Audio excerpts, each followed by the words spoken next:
No. Frugal does not mean broke. What frugal mean? Oh, he just don't spend. Yeah. Okay. I can't think of no more. That's 13. We can't end on 13. That's what that is. But how long?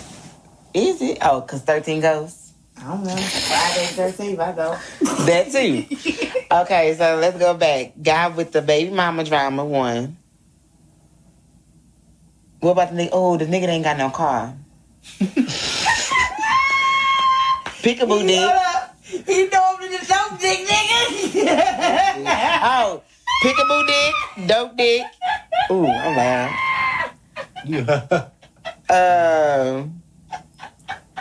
Damn, baby mama drama. We already said that, but mama's boy. Oh yeah, the mama's boy. The insecure nigga. That's the John. Book of John. The Book of John. Oh, the nigga that's confused by his sexuality. Mm-hmm. The jail nigga. The jailbait. Jailbait. What was after the jailbait? I don't know, but the ultimate hustler nigga that's never going to be a boss.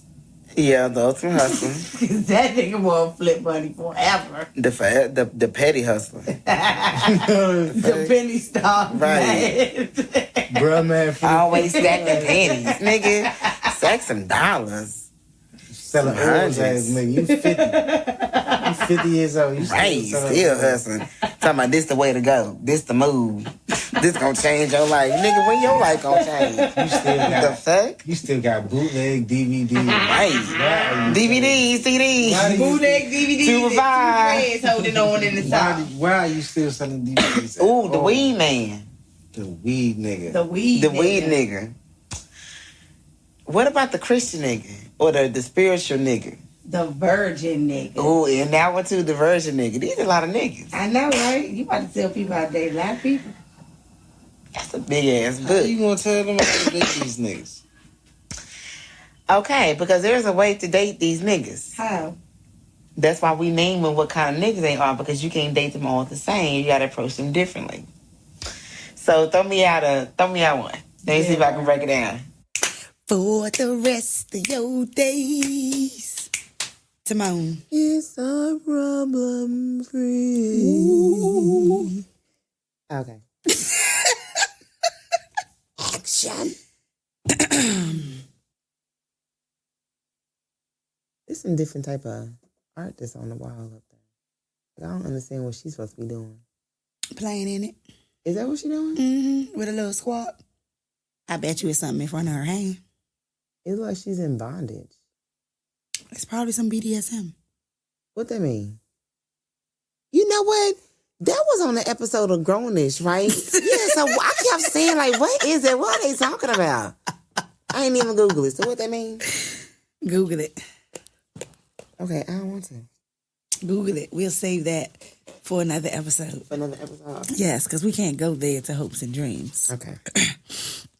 Okay, cool. So, unfortunately, we're going to get unfunny for a second. And we're going to talk about hopes and dreams, yours in particular. Describe to me young Mika's hopes and dreams versus the current Mika's hopes and dreams. I guess my hopes and dreams, like as a young child. Mm-hmm. In the previous episode, or one of the previous episodes, we had touched on, or you touched on, how Mama had, look, and now I call her Mama now, guys. How Mama had bought things that in your childhood that contributed to your future now. So even though you might not have been thinking that that's what you wanted to do back then, what were young Mika's hopes and dreams versus today's Mika's hopes and dreams? Sometimes I feel like I'm in like a twilight zone, because a lot of my dreams was being away. Sometimes I didn't necessarily know where that was. I just knew that I didn't want to be where I currently was. It was, I don't know, like normalcy and and home just never seemed like enough.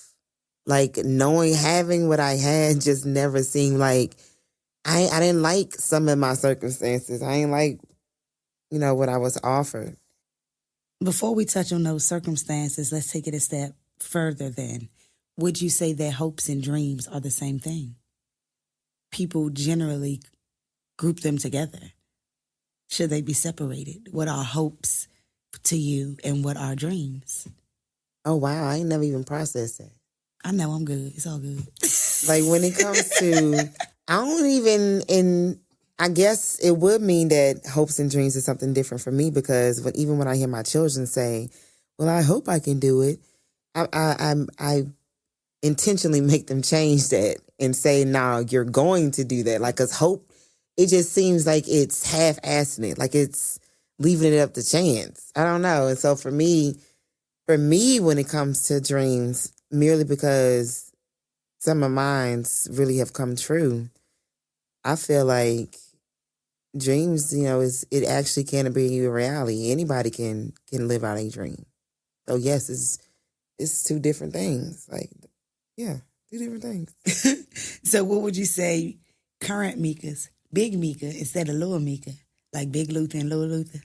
What would you say Big Mika's hopes and dreams are now? Because Little Mika just hoped to be somewhere else, not necessarily dreaming about anything. What's Big Mika thinking about? Oh, I mean, when it comes to now, I'm very intentional with the things that I want. So wanting something and then saying I want to have that, I don't think that that's dreaming or hoping for anything. That's just saying that that's something that I want. I don't know if that makes sense. I don't do any more dreaming. Like, I don't even think that really exists. Like what is that? Oh, I'm going to dream about me doing something. Like, what is that? Like, I maybe perhaps it's like a vision. Okay. And then from that vision, like, you're supposed to manifest it, I guess. Like, but people take a dream, it's like just like a fairy tale, like this fairyland, something that's unobtainable. So maybe that word is a little bit tainted. I don't dream, hope. I don't know. I just say I'm gonna do it. Like, okay, so then that takes me to my next question in this wonderful conversation. Okay. When was the transition for that very thought between Lil Mika and Big Mika? When did you grow into that person? What happened? What made you say, I don't even believe in hopes and dreams. I'm about to just do it myself. Dang, that's crazy. I didn't know that I was actually saying that when I was doing it, but I was 20 by 2021. Mm-hmm. And I had started AAMBC, which stands for African Americans on the Move Book Club. It ended up becoming like this online phenom for Black books and writers and all that. And so that's a whole other discussion. Where can they find that? Really, aambc.org. Good job. Shameless plug. Carry on. But when it came to promoting on that, I discovered a lot of writers. And I myself was a writer. And up until that point, I was a dreamer. Like, dreams like stayed in my head too. I just thought that, like, I thought that was something that you just thought about, and it was, that's just something I just hope and dream about. So when I discovered that a lot of the writers who I never knew even existed self-published, I went and did the research. I didn't understand what that was, because they was basically telling me that they did it themselves. And my response was, wait, we could do that? Like, you mean to tell me I don't have to wait for somebody to tell me that my book is good enough to be published? I can do it myself. That was kind of surreal for me. Like, I felt like I was bamboozled. Like, real talk, like, the hell? I really had this full-length written novel and already written and completed, and it's just been sitting there for like a year. Like, just collecting dust and shit, and I'm just sitting here hoping that one day I'm going to get the chance to. Like, the fact that I had to discover it like that and just stumble across it, looking back, I'm a little bit annoyed at that. I'm a little bit disappointed, because why wasn't I told that physically being told that I was, that I could just do that. I didn't know those seeds were being planted that we discussed it. Okay. But, so yeah, just in discovering that moment, I just knew that, okay, they did it, I'm going to do it too. Like, there was no question. Like, they did it, like, why can't I do it too? So I just did it. And then what? Well, the book came out and it didn't really do good like that. Where's the buzzer? Okay, so Bah. you think I probably would have Hit the top bestseller list to make this story sound good? right, like I'm giving like being like, oh, like I had a happy ending, or like I suddenly became famous and I ain't even really famous. Like I was just excited that the book was out. So I'm like, ooh, I'm about to go tell people that this book out. So I booked me a flight. I never flew before. Okay. But I was determined because I'm like, other people is doing this, so I'm going to do it too. Like I'm like, okay, I'm going to do it too. So like, that's just how I felt. Like, dang, they doing it too. Cool, bet. She was drinking the Kool-Aid, y'all. Right. So I'm buying my ticket in North Carolina and stuff like that. So like I'm booking my my hotel. Like I got the copy of the book, and the book cover was ugly, by the way, but I remember. it was like very Afrocentric. It was yellow and brown. It was whack. Do you know you have always loved like Afrocentric colors? And no disrespect to the Afrocentric colors, but you came out with brown and yellow. Yes, like Coming to America colors. Yeah. What? Nobody's Really? buying that. Coming Okay, to America. I'm sorry. Shout out to Coming It to America. really did. Like maybe that's why it didn't do good, but that it eventually did good in my store. It did, but I spent like $900 that first trip. The very first time that I got on a flight, I spent like $900. Like my flight was high. Like I imagine I'm flying from Texas to North Carolina. That's a long ass flight, but I'm excited. I went to North Carolina. Googled how to self-publish, y'all. She ain't Google discount travel. No, back then flights was high as shit.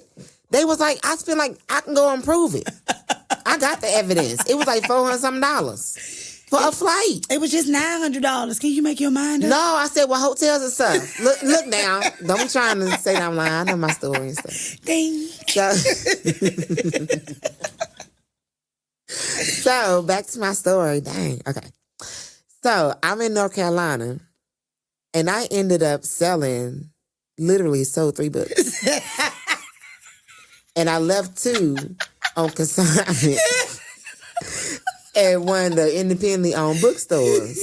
They never even paid me for my books, by the way. First of all, some people that are going to listen to this may not know what consignment is. Oh. You know, I hate the fact that people are in Man, sales. that's pretty much giving people your stuff and saying, hey, can you hit me up when you sell my stuff and give me my money, please? Like, that's the dumbest exchange of all time. Who came up with that shit? That is like robbery. Like, nah, man, because black-owned bookstores, look now, hey, I love my black-owned bookstores. They were great and all that, but you used to have to call them sometimes and say, hey, remember me? I left a lot of books there. And apparently, my friends, I had my friends show up and say that my books ain't on y'all shelf no more. So, where my check? Like, come on, man. Like, if I got to do that, bruh. Okay, now let me give you the perspective from both sides. Come on, my black-owned businesses. Come on now. Because I was the black-owned bookstore, right. And then I became the publisher calling the other bookstores like, excuse me, right. You gotta get my check. Come on, y'all. We gotta do better as a people. No, man. The solution to that, and we're only gonna touch on this for a second. The solution to that was for the black authors to do exactly what you did. Get up off their ass and go move and sell their own books. Right. And I did that, and I kept doing that. I literally stay on the flight every month for like a year. Just getting on the flight, find another place to go talk about my book, to say, hey, I got this. I was so annoying. Like, I annoyed the whole fucking industry. Like, people hated me. Like, they did not like me at all, and I did not know why. I know why, y'all, but I'm just saying. But okay, so like one day I wasn't there, and this is the same thing with AMBC. One day AMBC wasn't there, and then the next day it was. And people were like, well, who is this person? I didn't even know I was stepping on people's toes. I was just talking about books. I just thought that the shit was fun. Like, I like reading. I want to read too. Can I talk about the books too? Dang. Can we share? I want y'all to win Sharing too. is caring. Sharing is caring. What was we talking about that? Because I forgot. Oh, back to hopes and dreams. When did Lil Mika try? Oh, yeah, that question. You giving me the story. You telling your audience the story of when Lil Mika believed in hopes and dreams and then transitioned into Big Mika, who believed in action and implementation. It was that and the long story short, so we ain't got to go backtrack on that. Long story short, it was a moment that a regular person like me said that they wanted to write a book too, and they had one, and they did it. I felt like I was pissed. Like, I'm just now finding out I could have been did this. And I feel like, I feel like that with anybody. Like, if there was something that you want to do, okay, go do it. That's just like my answer to that. But all right. With AAMBC, where was that? What you mean? What was happening while you were touring with your first novel? And like, even then, I created Arthur Tour Group. Tour Group. Where's the bell? I created an Arthur Tour Group called Arthurs with a Passion. And it was an Arthur collective. I was always trying to create ways to bring people together. Like, I'm young, like 21, 22, and the people I'm trying to bring together is like twice my age. So I'm like, hey, let's tour together. And like, this is back in like 2009. Let's tour together. Mm-hmm. Like, the more of us together as one, the more people we can bring together. When I tell you these people, yes, hallelujah. Thanks, these Lord. People. These people. It was hard, and I got my first taste of what it felt like for people to not be on the same accord, like to be against you and not to be as a collective, like one. Like, nobody wants anybody to shine more than the other. Nobody's going to put in more work than the other, because I'm not going to work more than you. You because you don't get no free work off me. Like, everybody be thinking, like, don't get ahead of me. Like, I ain't going to tell you this. I ain't going to tell you that. I got tired of that energy very early on, and I even left my own. That's the first time I left something that I created. I'm always trying to create something to bring people together. And at that very young age, with only one book at that time, I was yet creating something in addition to AAMBC to bring something together that I had to walk away from. I just realized that. That's crazy. But you did it again. And I kept doing it. You did another group. What was the next group called? Literary Sisters. Okay. And what was that experience like? Trying to bring people together. It was to unify a message, travel together, make sales together. It was a collective this time of 4 women. I'm not going to mention their names. But it was good energy. It was pretty good for what it was. It kind of served its purpose. Like, it was kind of like me testing the waters. But again, when it came to putting in 100% to make sure that people came, it was more so because it was my idea, because it was my baby, that no one really put in that effort to make sure that people also showed up. It was also up to me to make sure that people came. So that became tiresome. So I lost my way in that with trying to collectively bring people together so that all of us can be seen at the same time. And I'm like, well, let me just put my energy towards myself now. And I walked away from that one too. And all the while, AAMBC, something that serviced other writers, was still going on. Still going on. Which brings me to something else that you mentioned maybe about a few minutes ago. It sounds like your purpose is service. Your I don't know why. I don't even like action, people. We both struggle with that, man. But your purpose seems to be something that you go through nearly the same experience with different sets of people every time, yet that's your passion. That's where your heart is. Bringing people together collectively so that they or we or whatever the case may be can all win. So in retrospect, when asking the question about when did it change or what was the transformation from Lil Mika to Big Mika, it sounds like Lil Mika had hopes and dreams and Big Mika has work and a purpose. Oh, you are good. I try sometimes, man. Damn, you good. Man, you good. Ding, ding, ding, ding, ding, ding, ding. That was good. So maybe instead of, as adults, it seems like we all struggle with the thought or the ideology of hopes and dreams of what we should be doing. That's kiddie life. Right. That's where it was developed. That's where we played pretend, we dressed up or whatever, childhood afforded us or our imagination afforded us to do at that time. As an adult, it's almost like life takes away from your creativity. But that's what you like to do. Right. That's your work. Right. Your work is being able to be creative. It makes you happy. Right. But that takes away from your purpose. Your purpose has taken more of your time, which has caused your work, which is the brand of Tamika Newhouse, to be on the back burner. I know, man. And it's always been that way. That's been a struggle the whole fucking time. Welcome to adulthood. I don't want to do no more. How has that made you feel? How has that made you feel spending the past 5-7 years, maybe more, devoting more of your time to servicing others versus servicing yourself? It's frustrating. It's Why is it frustrating? People don't know. All they know is they call, they send an email. When they see me, they say, yeah, because it take Mika a month to respond to my text message. And honestly, when people say it's a month, I'm like, dang, really it's a month? But sometimes, y'all, it's really sometimes when we look, long it's a month. time because sometimes I pull away from the world. Creating that platform, like I literally created a platform that has afforded me so many opportunities.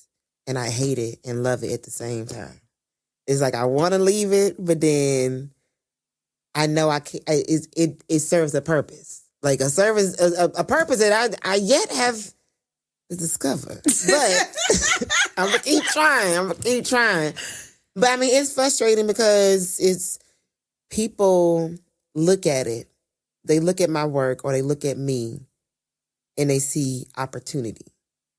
They see a situation that can benefit them. They see something they can gain from it or gain from me. Like, as I gotten older, I understand when people say that the road or the journey to success is lonely because people just want stuff. Either they want an opportunity, they want some money, they want your resources, they want your time, or they just want your energy to make them feel good. Like people just want something and they just take. And it gets tiresome. Like I think at some point, like at 32, I lost my way. Like I lost my way in trying to make sure that this existed for creators, that this was in existence for authors, but no one gives to it. Like it's always just me. What are some of the things, some of the either text messages, email responses, Facebook inboxes, Instagram DMs that you've received from authors before participating or before coming to the show? What are some of the prerequisites that they have given, which is almost disrespect because you're throwing something to celebrate them? Like, it's crazy, though, and I don't never talk about it. I never talk about the things that people do or the things that people have texted me or emailed me to make me feel like shit. Like, I remember this one year because we didn't announce a category during the NBC Awards. That particular author, well, two of them, was pissed that I didn't announce that category. Neither one of them was the winner of that category. Like, let's keep that real. Womp. But one of them ran up on the stage. Not ran up. Yeah, he ran up on the stage. 50 Cent style. Yeah, he did, man. Like, I feel like I was about to have a Malcolm X moment. Like, what the hell? literally ran up and he was aggressive in his tone, like, you ain't called my category. Like, and I'm like, huh? And people like y'all in the backstage, like saying, Mika, come here so I could take pictures and stuff. And I'm like, huh? What, huh? So I decided not to answer him. Cause what was I gonna say? Well, you didn't win. Like, what you want me to say? You want me to go ahead and announce and say, okay, and now you didn't win. Now go back to your seat? Like, what we supposed to do in this moment? So I decided not to respond.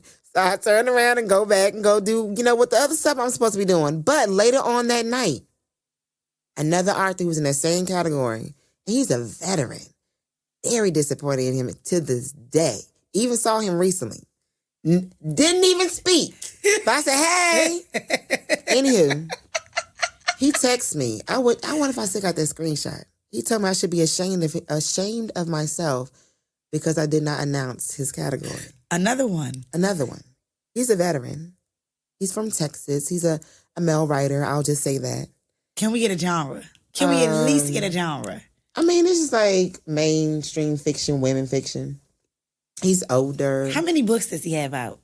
Maybe like 12 or so, 12 or 14 or so. Were any of them ever sold at TOJ bookstore? Nah, like your type of people didn't read his books.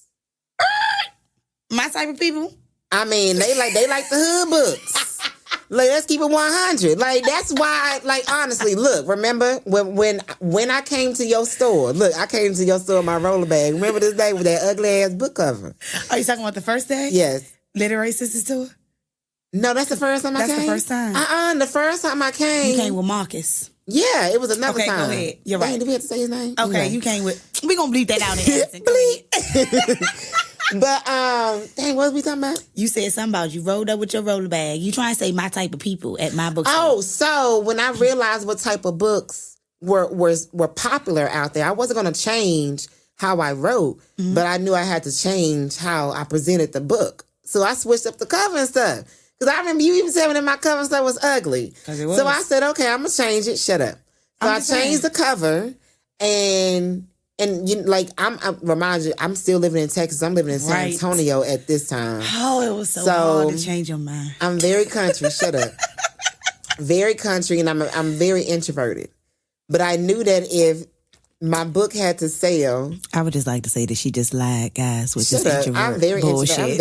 I'm very quiet and angelic and stuff. Oh, Jesus. I don't go out. I don't do no wrong and none of that stuff. But now you make me miss my train of thought. I'm sorry. Okay, so what was I talking about? You changed your cover to fit the demographics of the people that shopped at my store. And so I knew that once I did that, once I got there, I knew that I had to actually go and physically move the books. So I had to present myself a certain type of way. Like, I had to get up from behind the table. I had to, be personable, like compliment people, tell them a little bit about the book, to move the books. And I really did that. Like, it's like it was a different type of vibe and energy that they wanted. And his books was going to work for that area. Oh, yeah. We were talking about Mr. Anonymous. Yeah, that's how we got on that. Okay, so tell your audience some more funnies of people that have felt some type of way. Because they either were not nominated, did not win, did not receive some type of complimentary travel, and they were only a nominee and did not win. Maybe paid for sponsorship right at the event, but didn't get any marketing because that's planned months in advance. I mean, I could go down the list of different memories. I've had people breach contracts. I've had people steal my money. I've had people act a bum-ass fool at the awards. I've had people message me just ungratefulness. I've had people bombard me with entitlement. And I'm looking at them like, nigga, you do know I don't have to do this. I don't have to do none of this shit. Okay. But I'm going to stop right there. But I just want to say, let me just say this, though. When it comes to, this is why I struggle with trying to maintain that service part of me. Because Black folks, and I'm a living witness to this, when it comes to trying to help y'all come together, and I've tried in so many different ways and dynamics, we can be ungrateful, we cannot be supportive. Like, we don't even share links. Like, we don't even tell a friend to come and support and do this. Like, we don't even provide good service. It's like, how much longer? Because the dreamer, the younger part of Mika still has things that she wants to do. And at this point, I feel like I should be a little bit selfish and do what Mika want to do. Should I say that? I don't think anything is wrong with that. Not at all. What's the burden of your purpose? I guess the biggest sacrifice that you've had to make is your personal brand or the writing for your personal brand. The writing. Incorrect. Sometimes my own income. Like, I'll throw my own income into A&BC and some of the events and getting authors there, paying for marketing and trying to be innovative with ideas. And, you know, the every year it continues to grow and grow. Maybe I'm hard on myself, and maybe because I always aim and want so much. Like, it's successful. Like, it does pretty good, but I'm never satisfied with where it currently stands. So it's I feel like I lose time. You know, I lose time in what I want to do. But hey. But hopes and dreams. Because I don't want it to seem like servicing us is a bad thing. It's just, you have to be built for these types of things. You have to understand the type of energies and people that you're going to be dealing with. You got to understand that this is not about you. There's a bigger picture. And the bigger picture is like, you know, if it's supposed to enhance and get people motivated and get people doing things that makes them happy, then why not? Like, for me, sometimes that is the exchange. Like, just like as I have received the bad, I've received the good as well. Like, I still get a lot of just random thank yous and acknowledgments, and people will recant these stories or these conversations that I've had with them. Or I remember recently one lady around Christmas. Oh, yeah, like just recently in December, she messaged thanking me for sending her just $40 last year when she didn't have anything. It was like close to Christmas or something like that. And I was like, I did that. So I went to go Google her name in my emails to see if she wasn't lying, like to see if she was telling the truth. Because I'm like, I was just sending some random person some money like around Christmas. Like, why would I do that? And when I went and looked, I did. I'm like, dang, I did. Okay. I don't, like, half the time I don't remember when I'm doing a good deed. Like, I'm not doing a good deed to for take acknowledgement, count. right? But you know, so when I do get those, I'm like, oh, you're welcome. And I just keep moving. Like, well, you know, what else I'm supposed to say? Do you see yourself as someone who inspires other people's hopes and dreams? No. I'm gonna be very honest. And maybe when I say it, I'm in denial, but I don't want to be. Because I am very human. I'm in a way where I may say a lot of things that the majority don't agree with. I live a life that's not the norm. I have different expression when it comes to parenting, when it comes to loving, when it comes to family. Like, I'm just a different individual. So I don't want to be nobody's inspiration. I don't want nobody to be like me. I don't want nobody to use me as the source to keep moving forward, because it does sometimes put a lot of pressure on me. Like, that's not a good feeling. Have you been told by anyone that you inspire them? Yeah. How does that make you feel?